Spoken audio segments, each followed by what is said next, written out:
I'd be willing to bet the farm that you've got some stuff laying around your house that you either don't use anymore or they're just outdated. Don't throw them away, because today I'm going to give you ideas on how to turn those pieces into rustic farmhouse decor. Let's get our craft on. Now, I've had this cutting board for years and it has definitely seen better days and needs an upgrade. So I'm going to turn this into a wall pocket. I used an 80 grit sandpaper and just a little bit of pressure, but mainly letting the sander do its own work to get rid of that decal and all the years of build up on this piece. I'm going to be applying two different colors of paint to this board.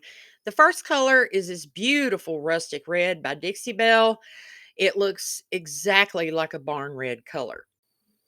I'm using my heat tool to dry the first coat. You can find this linked in my Amazon favorites in the description. And the trick to drying chalk paint is just put it on a low setting and hold it away from the paint. For the top layer, I'm using Caviar by Dixie Belle, which is a dark black. And I'm only giving the top and sides one coat of that. Next, to distress it, I'm using a fine grit sandpaper. I believe it's a 120, I think. I wish I'd have had a 220 or better. But I'm just taking the edge of the sandpaper and just making little distress marks. I wanted that barn red to pop through. So I'm trying to make this look like, the board has some dents and dings. It's had multiple layers of paint on it.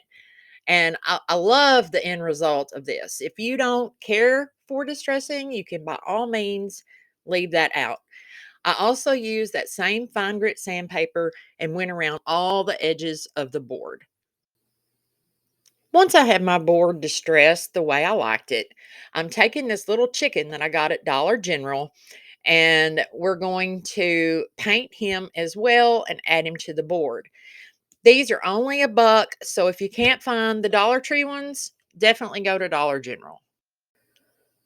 Now, chickens ain't your jam. They also had a pig and a cow. So I'm using one of my Chalk Tour minis to put this little saying on there. It says Farm Sweet Farm, and I'm using the black velvet paste. Y'all know this is my favorite, and I'm slightly obsessed. Since I couldn't find my thumbtacks, I'm using these little pearl stickers from Dollar Tree to cover up the holes at the top where the wire was. I want to give the appearance that this chicken has been nailed down to my cutting board. Then I take my black paint pen, color in those little stickers, and go around the edges of the chicken, like the beak, the feathers, just to add some definition. It feels so good to be doing some ordinary, everyday farmhouse stuff. This is my heart, my soul. I love everything farmhouse. I even can lean a little towards the primitive side because I'm a country girl, in case you can't tell by my accent. I'm a Kentucky country girl at heart because I was raised on a farm around pigs, cows, chickens, and I still live in the country today. As a matter of fact, about a mile down the road from where I grew up. To make the pocket part of this piece, I'm using burlap. You could also use fabric. That would be really cool. So I'm just using the bottom of the board as a guide and lining that up with the bottom seam of the burlap and attaching it down with some hot glue.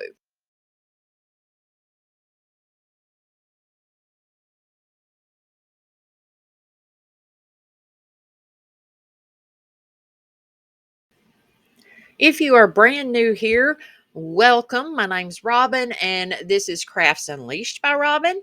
If you haven't subscribed, I would really appreciate it if you would hit that subscribe button, and don't forget to hit the bell. That way you won't miss when I upload a new video. Anyway, I am continuing to put down my burlap, just following the edge of the board. And I'm using a little silicone makeup applicator so that I don't burn my fingers when I'm pressing the burlap into the hot glue. I keep the burlap pulled kind of snug because since this is going to be a pocket, you don't want it all floppy and baggy. So I just cut off what I need and then secure it with more hot glue, go back and trim off any excess to make it nice and neat.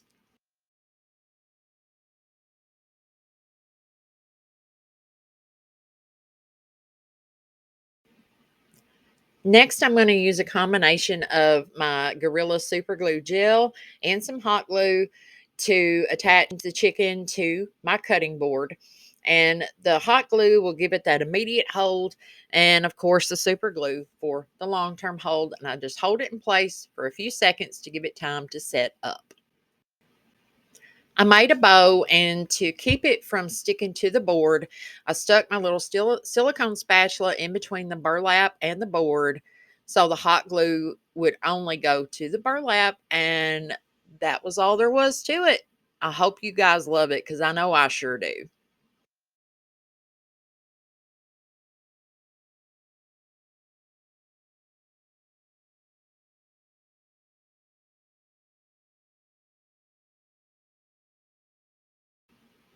I'm excited to be a part of this farm fresh and fabulous playlist that's hosted by Crafty Hints, Rustic and Lace DIY, and Six Kids and a Glue Gun. Their links, as well as a link to the playlist, will be in the description box below, so y'all check it out when you're done watching mine. For these next two DIY ideas, I'm using a drinking glass that I only have one of and a grater that I never used. Now, a trick to cleaning glass is to always wipe it down with rubbing alcohol because that is the only thing that will remove all the grease, any residue, and things like that. Once I had it wiped down, I took both pieces outside and I'm giving them a light coat of my flat black Rust-Oleum spray paint. I started out with black because we are going to be faux galvanizing both of these pieces. Once they were dry, it was back into the she shed and I pulled out three colors of gray and silver paint. So the colors I'm using are Elephant and Steel, both by Waverly, and then Sterling Silver by, I believe it's Faux. So since we already have our base of black, I start out with my darkest color of gray, which is the Elephant, using a makeup sponge and dabbing it all over the piece. No pattern, no rhyme or reason, just go at it. Don't worry about getting on too much paint because you can always go back in with another color, lighten it up like you see me doing here, which I'm doing my steel with another makeup sponge. And I did not wait for the previous color to dry. I'm just going in and spouncing that color all over, including the elephant paint, because you want this to look galvanized. Then for the last color, I'm using the sterling silver because galvanized is not one color. It's lots of colors. So to make this look like it's really old, um, the sterling silver just adds some highlights, I guess, if you will. And I just go over adding it where I think it needs it. I keep building layers of paint until I'm satisfied with the way it looked. Sometimes I went back in with the darker paint, sometimes the lighter. You really can't mess this up, y'all. So don't be afraid. Get out a piece of glass or even a piece of plastic. This technique works on pretty much any surface. You can't mess it up. Once I was satisfied with my grater, I grabbed my drinking jar and applied the same paint and the same technique until I was satisfied with the way it looked. While those were drying, I wanted to make a little sign for my grater. So I just had this random wood piece that I painted with the same rustic red. And now I'm going to distress it with the black, just dipping my brush into some paint and offloading the biggest part of it onto a paper towel. It's best when distressing to start off with less paint and just barely touching the surface. I hit all the edges and then lightly across the middle of my little sign. As I said before, I know distressing is not everybody's thing, but the great thing about watching these DIY videos is you can take inspiration, make it your own, keep what you like, leave what you don't. I'm using another one of my mini chalk couture transfers. You don't have to do this. You don't have to buy the product. You could use a Cricut. You can use your own handwriting. You know, there's a dozen different ways to add lettering to a sign, but I'm just using the word grateful and my bright white chalk paste. Once I had the chalk paste down and my words covered, I just peeled it up and revealed perfect word, no bleeding, no mess. Now, before I attach anything to these two pieces, I did spray them with one good coat of my Rust-Oleum matte sealer. That way, none of the paint chips off. So to attach my sign, I'm again using a combination of my super glue gel and hot glue, and I'll just hold it in place until the hot glue has a chance to set up. I hope y'all are enjoying this video because I think it's fun to go through your closets and your cabinets and find things that you were thinking about, donating to a thrift store or, maybe having a yard sale and taking those items and turning them into something useful or decorative. This is how that grater turned out. I think it is awesome. Let me know what you think in the comments.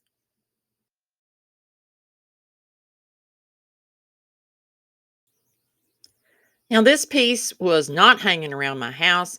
Actually, this is a kit that I picked up when I was out of town last weekend at Michael's. And this is a complete kit. You can find these up by the register, but it comes with a board, complete instructions, and a silk screen mesh stencil. Now, the board you can hang two different ways. You can hang it vertically, horizontally. They put the hangers on the back for you. So I wanted to give this a try and show you guys an alternative to chalk couture because I know not everybody can afford it. I couldn't at one time either. So that's why I became a designer to take advantage of the discount.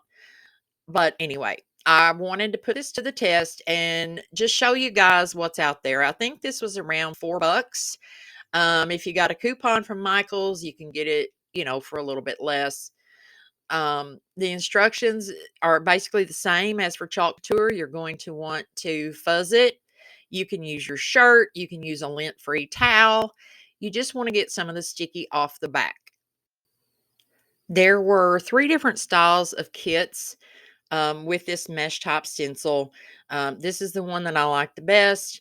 I will say that the fabric isn't as thick as chalk couture.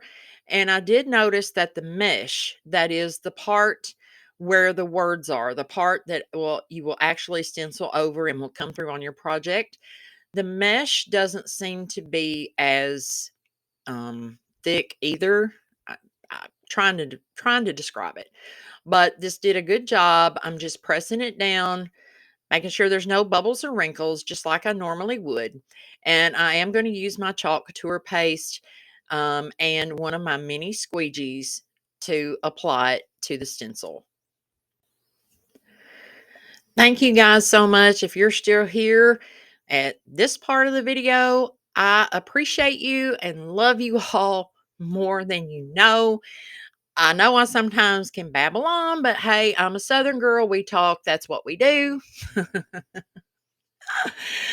Anyway, if you are with me, I would love it if you would drop your favorite summertime emoji down in the comments. It could be like a watermelon, a lemon, an activity like swimming, or you can just tell me what your favorite part of summer is. Is it eating watermelon? Is it going swimming? Is it, being outside doing yard work? Let me know in the comments what your favorite part of summer is. And that lets me know that you're still hanging in here with me watching this video. I also want to congratulate my two $25 Amazon gift card winners from my last gift away. And those winners were Lois Cost and a user by the name of River Rat. So congratulations to you two guys. I appreciate everybody that watches my videos, whether you're subscribed or not. You guys are awesome and you truly keep me going. One thing that I am going to start doing is doing a viewer appreciation drawing each month, beginning this month in the month of May. I won't let you know what video it is. You're just going to have to watch. So make sure you're subscribed and those notification bells are on so you won't miss a single video. If you like this type of video where I take things from around the house or maybe things from a thrift store, let me know in the comments below, because I have tons more ideas that I can do more content like this. So if you enjoy this type of content, a thumbs up would be absolutely wonderful. Comment below and let me know what you think. I've also in the past done another one of these box graters. I will link that video below because it was awesome. It was awesome. That's all I'm going to say. You're going to have to watch the video. So I will link that down below and it will also pop up on your screen. And until next time, y'all, thank you for watching and go get your craft on. Bye.